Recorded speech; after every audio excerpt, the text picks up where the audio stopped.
honestly. Let's get into our playoffs. I'm going to go. Finally, we made it. We finally got through the horrible regular season of the Denver Nuggets and the actually very up and down roller coaster of a regular season for the Avs. We're finally at the playoffs with both teams playing the same fucking day. God damn it. The one thing that I ask for is opposite days, but now we have both teams. Obviously, it helps us, so we don't have to record every fucking day. But it's just so annoying when it's always the same back-to-back days. I hope they're not on at the same time. I don't know what time the Avs start on Saturday. I know Nuggets are during the day, and I just pray they're not at the same time. Please do not be at the same time. Don't do that to us. It'll be interesting to see when things shake out. First thing that I guess we'll talk about. Are you a fan of the division format, the way that the NHL does it, or do you you'd rather see 1 through 8? So here's a fun experiment that I can do really quickly. Let's just decide. Let's go 1 through 8 for conference. That means that Washington, Toronto, everybody is still in the playoffs that would have been in the playoffs anyways. Montreal and Columbus get left out because New Jersey gets the wild card spots. And then it's basically the same. So I really don't know what people are getting. You want to know why? Go back to the West. Show that again. Scroll in on the West. Because this is where it makes no sense. Okay? The top, so two of the 3 best teams, or 3 of the top 5 teams, will negate each other in the first 2 rounds. Vegas gets to walk through fucking Minnesota, who's on their last fucking leg, right? Winnipeg has to play St. Louis, which St. Louis may actually give them run for the money because they're extremely hot. Oilers get to face the Kings in round 1, and that's the reward they get. Like, it's just so annoying. I don't know. I think it's so annoying. No, we would play the Kings in this. If it's 1 through 8, we would play the Kings. Dallas would play Edmonton. So we would just flip that one matchup. So that's what I'm saying. I just it just means nothing to win your division outside of a home playoffs. Like, you should be able to face easier opponents. I don't know. That's just my 2 cents. Bettman is not going to go away from it. No, because the matchups are fucking stellar in the first round. Yeah, all of these are going to be knockdown dragouts. I was listening to a couple other shows earlier today, and there's a lot of 7-game series predictions. So we'll start in the Western Conference with what we pretty much know everything that's going to be happening. So Winnipeg as the number 1 seed, and it looks like President's Trophy winner. They did beat Washington for the President's Trophy. We'll be taking on St. Louis. Little bit of a surge. It's strange. Last time that St. Louis won a Stanley Cup was when had a coach that kind of over and got them going from a position that they never thought possible, and they caught magic at the right time. Is this going to be the storyline this year, or does Winnipeg finally get out of the first round of the playoffs? Man, if Winnipeg can't get over this hump, man, I feel so sorry. Kind of funny because this is Bennington versus Hellebuck, which was the 4 nations, obviously U.S. versus Canada goalie matchup, right? Yep. And Bennington got the upper hand on Hellebuck in that obviously final game. I think that's a very fun storyline. Bennington obviously plays his best hockey when the pressure's on, not during the regular season. So that's going to add another notch to it. St. Louis has been red hot. They have been red hot. And frankly, Winnipeg got to be shitting their pants to be like, fuck, if we can't win this, are we ever going to be able to get over the hump? Because a President's Cup or President's Trophy curse is still very much alive. And frankly, I think I'll take Winnipeg in this series because I think they have the more experienced team now, and frankly, they're a little bit better. St. Louis is more young and raw. And if I'm Winnipeg, and I just saw St. Louis win 11 of their last 15 games to end the season, I'd be like, fuck, this is a nightmare scenario. This is facing Colorado Avalanche again last year, being like, oh, we're a damn good team. We have the hometown series, and then you get absolutely shellacked and you're out before you're even back in. So I'll take Winnipeg. I think they get over the hump, but over the hump of 1 series, right? It is only going to be that's as far as they need to go to make anything better than it has been for the last couple of years. That's just the reality of being a Winnipeg fan. I think that they need to win this series to make sure that they ensure they stay in Winnipeg, because they're always on talks about being moved, and they were formerly Atlanta. They're the most recent team to move, so I would say that we're very not expansion team, but to move from Atlanta. So I don't think that they'll move again here anytime soon. It is a level team, so it's you just got to keep people coming to the building, and if you knows you're going to do stellar in the regular season and shit the bed in the first round of the playoffs, people will stop coming. As much as people like hockey in Canada, they will stop coming. And unfortunately, most people in Canada are not Jets fans. They're other teams' fans for a reason. Yeah. Because, like I said, I had a reason I'm going to talk about the Rockies. Fun fact, later, There's a reason why I'm jumping ship is because I've given up. And frankly, Winnipeg fans may give up and just find a different team as well. You know who is from Manitoba since we just did 45 minutes on professional wrestling? Winnipeg? There's a lot of Canadian wrestlers. I don't know. You just made the list. Oh, Jericho, yeah. It's Jericho. Winnipeg, Manitoba, Canada. Have Winnipeg getting over this one because I truly hate the Blues with everything. Stars, I would love to see the Blues lose every hockey game of the season. If they could both go 0-82 and even lose the games that they play against each other. The Avs are first round exit, you'd still be happy. That would not bother me in the slightest. I'll just sit there like the bully from Simpsons. Vegas will be playing the Minnesota Wild. What the fuck is Vegas? I know that they're Vegas, but why do they always got to be this lucky? Why do they always get the easy draws? Why do they always have the situations like gonna get people back? Everybody knows they're gonna be able to circumvent things. It is what it is. Bringing Wild Bill, Will Carlson back, I think helped this team a lot. Eichel still has been very, very good. Their question marks is still defensive side. They use Aiden Hill, who's I believe who's still the number one goaltender, but he's had a very, very hot up and down year.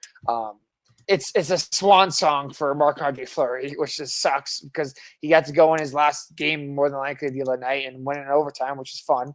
But like is in cap hell more than anybody in the history of hockey the last couple of years.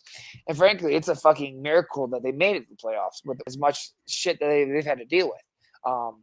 Vegas should win this, I think, very easily. Vegas is still one of the best teams of hockey for a reason. They won the Cup 2 years ago for a reason. They were in the conference finals the last couple of years. Like Vegas should walk away with this, but I think it's Vegas in 5 and could even be earlier than that. I just think that Minnesota is going to have one game that they give it all for Fleury and they push it to a gentleman's sweep. I think that Vegas has way too much for the Wild to overcome. 3 matchup in the Central. Actually, let's go Pacific first because we'll save our ways for last. Heading on Los Angeles for the 58th year in a row. These two teams are destined to be ever in together because of Gretzky. They will forever be tied to the hip because of one man. They should just call this the Gretzky. The Gretzky, yeah, the rivalry. It's because they face each other. Look, Edmonton will walk away with this. And the Kings have been very, very. This is the best Kings team in this 4-year span that they've played each other in the first round. By far and away. But frankly, McDavid, Draisaitl has been MVP level player this season. He's been so damn good. The problem with Edmonton. Say it with me for the 5th year in a row is what problem, Jimmy? Who the fuck's between the pipes? Jet Skinner. It's still fucking Skinner. And I don't know why they thought that they could still run Skinner out there and still be a fucking threat to win the cup. And they're a second round exit, in my opinion, if they have to make a move at goaltender. They have to. The Avs had better numbers with fucking than Skinner has had this season, and they overhauled the entire goalie room in fucking 1 week. They said, fuck this. We're finding something else out, figuring something else out. And you have McDavid and Draisaitl. You say, yeah, we're good on defensively and good with Skinner between the pipes. That's what their thinking is? I'd be fucking pissed. I think that he's very pleased with what you're going to have to carry us again. And nobody knows if Kane's going to play. Matthias Ekholm is not to be there on the blue line. I think that this is the most vulnerable the Edmonton Oilers have been in this little stretch of games since they lost to the Avalanche in the conference finals during this cup run. I feel like this has been kind of they're not going to do as well as they have. They're not going to get as far as they have because they got a lot of injuries. They got a lot of hopes and dreams riding on 9-7 and 2-9. Like you got more than 2 positions on the ice. You can invest some money in goaltender. You don't have to spend $85 billion. Like you just over Tim Hortons. You signed over his entire life to Connor McDavid. You basically did, and that's such a weird situation to find yourself in.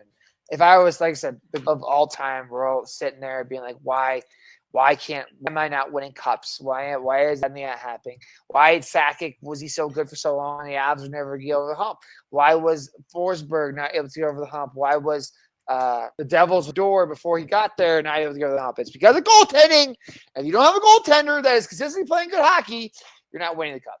That's plain and simple. That's the end of story. There's no if, buts, or no. Vasilevsky went with the Lightning, right?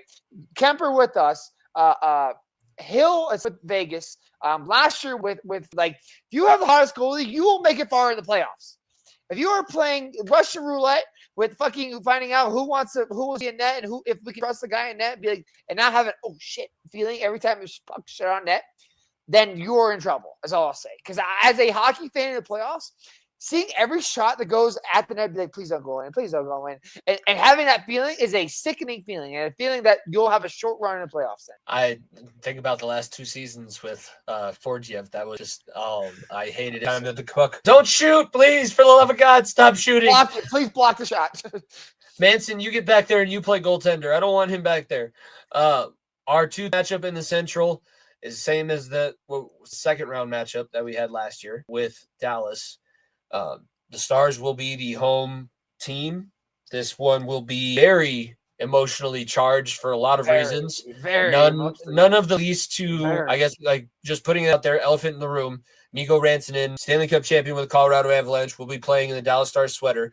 But I think that we should also bring into the positive energy, because I just listened to him on Chiclets as well. Eric Johnson, the Condor, is back in the Colorado Avalanche room. So there's and it was over. And I'm not letting you get past that. The way it's fucking captain, my captain. Exactly. I'm not letting you pass that without fucking slide. This is not a drill. He's back. So question to this entire series is obviously if Landy, which looks like Landy will play, whether it be 1 or 2 or first game back at home. The stories I'm hearing right now is he'll play game 3 at home, first game back in front of his fans, which I think makes sense because you got to feel it out the first 2 games a little bit and then go from there. I think it could be a huge boost game 3, especially if you split 1-1 in Dallas, have game 3 Landy back in the building and get a 2-1 lead and then try to go 3-1 and fucking finish them at home. That'd be the perfect segue into everything. But the question obviously, is he ready? It's a very. I just listened to that podcast he had with the Spit Chicklets as well with Landy and. It's a mental task. It is a mental, not physical anymore because he physically is probably ready to go 100%. It is a mental task of getting hit, getting your leg run into, right? What is that going to look like? Obviously, he had that stint with the Eagles for a couple of games, which he scored, and I think it was a huge help. Huge. Both know that playoff hockey is an entirely different animal. And the physicality is an entirely different standard. The high-powered offenses, the high-powered defenses are entirely different. Where when you are playing a conditioning stint with the Eagles as opposed to playing a playoff hockey game against Dallas is entirely different. So that's my biggest worry. But frankly, having him available is enough to get me fucking rock hard, okay? Having him on that 3rd or 4th line, maybe he only gets 10 minutes, not as much as he would, but you ease him back in and seeing 92 flying around out there, I look, only 8 guys from that Cup team in 22 is still on this roster. It's not very many, okay? But if you don't think that these new guys that came in, the Nelsons of the world, Coyles of the world, aren't excited to see 92 back on the ice as well, you're losing your damn mind because they know that when he steps on the ice, he is a difference maker. He'll make other teams' lives hell. He'll be the captain out there. He will lead the team accordingly. We've been talking for 2 fucking years when is Landy going to come back, and we finally are going to fucking see it next week. It is beautiful. He's going to be your Andrew Cogliano, Darren Helm, 3rd, 4th line veteran that is just like... A 3rd line of Charlie Coyle, Ross Colton, and Gabriel Landeskog will get me up at night, okay? That's all I'm going to say. Wyatt Johnson's little ass here. Yeah. Bring it to that 3rd line. Please, I beg you, please do that. And please, bring Mikko, try and have Mikko carry the puck into the zone. Like, here's the one thing that I'm nervous about because I heard the Chicklets guys say this today too, and it makes sense. Jamie Benn's going to do something reckless. Yeah. And are we going to be able to respond? Are we going to have to respond? Like how we that moment when whatever happens. So it's like when I remember the heartbreak of fucking game 6 and Duchesne finishing us off last year. Yeah. And I'm almost majority of that locker room is the exact same way as me because I watched the highlight back and they showed the highlights of last year's playoffs on ESPN and I was like, fuck that Duchesne goal. That still hurts. I was like, that still fucking hurts from game 6. That still stings to this day. And look, everything with Duchesne, imagine that times 100 of how much fucking edge you have to want to beat Mikko Rantanen. Because half of those didn't play with, or majority of these guys didn't play with Matt Davey only right now only EJ and McKinnon and Landy. That's it. Everyone on this roster that wasn't a midseason acquisition played with with Rantanen. Played with him this season. So it's entirely animal, and boy, oh boy, I'll be you. I think the Western Conference is one of these 2 teams. They can hold up.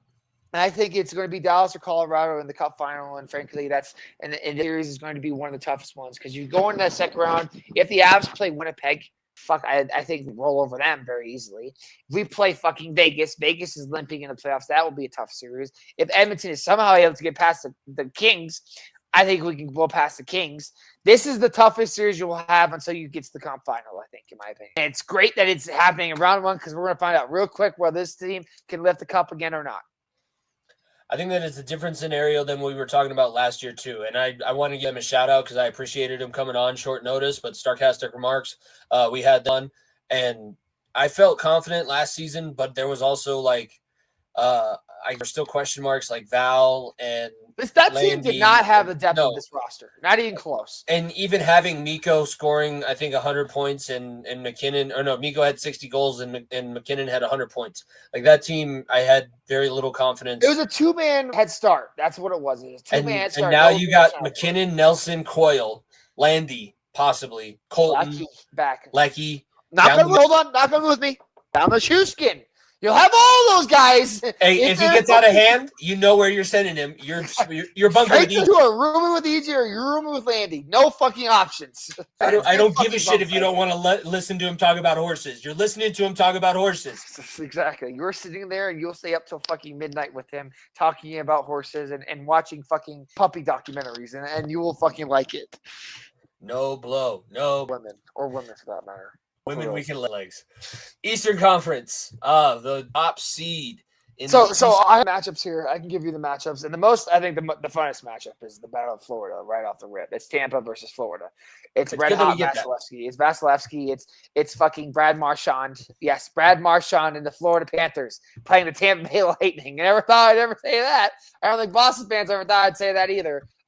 Matthew looks like he'll be back for round 2 if they get that far. So it's a big blow still to the team, but Florida's still an absolute rocket of a team. They're still an absolute rocket, fully healthy. And Bobrovsky is still playing his best hockey. In net, he can match Vasilevsky very, very easily. And Tampa Bay, as good as they are still defensively, as good as they are depth-wise still, their stars are getting older. And unfortunately, especially in hockey, like you need younger legs, and Tampa Bay is getting older as opposed to getting younger. No, I think that right now, Tampa, if they were to win, that would be great for them. Florida's struggled the most from having the best on best back because all of their guys went as hard as they could, and it gave us what we wanted, and we got to talk about it. But that was also like your big guys that you're relying on. We'll see if they're able to bounce back. But with the back to that Avalanche run, the reason why we were able to get to the Lightning in 6 is because they had 2 seasons where they were going to the finals and winning cups, but Florida's had back-to-back cup final runs too. Won one, lost one. How are you going to hold up to that? I don't know. Even if Tkachuk comes back, how do you kind of promise that he's going to stay there? I think Tampa actually might have the advantage with the rest that they've been able to get. So I'll go Tampa in that one. I'll take Florida. Marchand fucking locker room and having 3 rats on the same fucking line. Marchand and Bennett should never, ever, ever. Reinhart, Bennett, and Marchand line is just disgusting for They should be arrested every time they go out to the ice. Every time. They should just have state troopers. Nope. Can't do it. It's disgusting. That's assault, brother. Moving on, we have Washington and either Montreal or Columbus is the last team, depending on how I believe. Are there games? Montreal is beating Carolina right now, and I don't see Columbus. Columbus doesn't have a game. I have the other matchups we can talk about, so we can leave that one for last. Because frankly, I'm sorry, Columbus Blue Jackets fans and Montreal fans, Washington will win that first round. Okay, this is not fucking getting over the hump kind of team. This is what the brotherhood of bands making a dance winning the series. So I'll take Washington over Montreal or Columbus. Doesn't matter to me. I'm sorry. It's probably going to be a 5-game series in my opinion. That might be the biggest wash of the entire playoffs. The other side I think is very intriguing. The other very intriguing, but the one that we haven't Battle of Ontario in a while.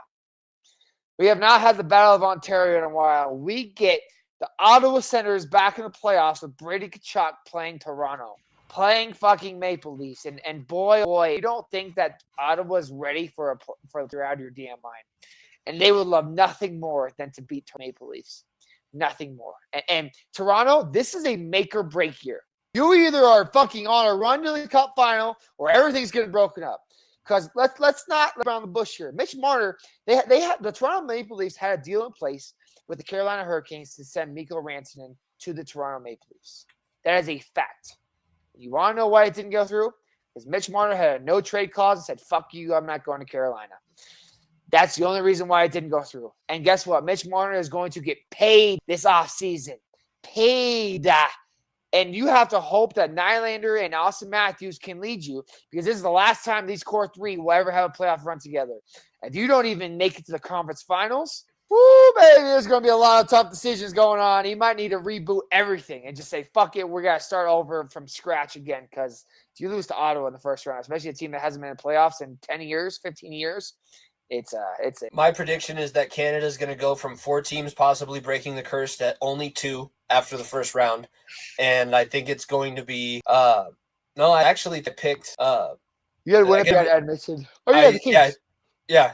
No, I think that it's going to be Winnipeg, and I think it's going to be Toronto. I think that Toronto will get past Ottawa. I think Montreal will lose, but it's going to be Toronto into the second round, and the fact that they play the winner of Tampa Bay and Florida after they play each other is the best case scenario for them. Yes. And remember, it's the 1-round playoff. If they get over both of those humps, I'd be a favorite going up against Carolina or Washington going to the final. I've played Toronto Maple Leafs a few times in Chell as the Colorado Avalanche in the Stanley Cup Finals. I'm just saying. I like Austin Matthews a lot, all right? I want him to have success, but maybe not in Toronto. So maybe it is time for them to blow it up. So, I'll too. Frankly, Ottawa should be happy to be there. That's about it. The last one. The other 2 matchup, Carolina and New Jersey. Carolina, they're deep still. Seikoven is a great player. Seikoven, a great player. Adding him to that team and, frankly, having him for the long term, I think is going to help this team a lot. He's a great player. He's going to be a first-line center, maybe a 2C for a long time, first-line team for a long time. He's a great pickup. But to make the moves you made to try to go for giving up Natchez, Drury, and I believe it was a first and a second, right, was what they sent us for Ransom. To give all of it up for what? A first in return of Stakeoven? This team is not. New Jersey is just a fucking shit show. New Jersey problems to their team than Carolina. Jack Hughes. No Jack Hughes. The questions in between the net. They're still struggling defensively to keep the pucks in the zone. It's Carolina should win this, especially since they have home ice at minimum. They should win at 7. Again, here we go again. Winning at home ice only. But yeah, I'll take Carolina. I think has everything to win and prove in this series. I think that they're stop out at a really tough second round series exit. I don't think that they're making a conference final. I don't think that they're making the Stanley Cup final. They didn't do for whatever reason, nobody wants to sign there. If they had Mikko, I think that is one thing that they needed to possibly push into the conference final. And not to spoil our top 5, Raleigh, North Carolina is a nice city. Okay. North Carolina is beautiful this time of year. So it's not, I don't know. I don't know. That's all. Top 5 venue cities for sporting events and sports teams. So before we get into that, let's talk about the NBA playoffs, because the play-in's happening